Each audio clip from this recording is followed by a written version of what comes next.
Sara efa nitsidika tamintsika teo dia mibaiko ny fiakaran'ny vidiny entana eny anivonitsena eny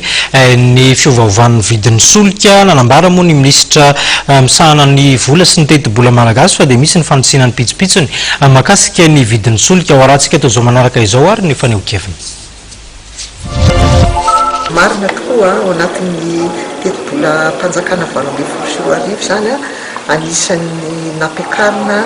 ny droit de TPP zany amin'ny produit pétrolier satria zay zany nentina hoe amatsina ny teti-bola mpanjakana raha mieritolo fa araky ny efa tenenina moa zany tamin'ny mitondra ny teti-bola tao anivon'ny antenera rotota efa misy ao fampirarahana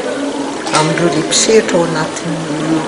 produit pétrolier io zany amin'ny jerevana le structure de prix satria fotoana zao ijerena hoe ahoana marina inona daholo ny pitsipitsiny ao anatin'ny vidin'ny solika io mandrapatonga anazy zany ary amin'ny pompe hoan'ny mpanjifa dia jerena zany zay ankehitriny satria natsapa zany fa misy moa zany ny natao ataony any amin'ny banque mondiale fa misy zavatra tokony alaminao fa misy ohatrany hoe somary mihoatra loatra ataontsika zany le hoe fanelanelanina alain'ireo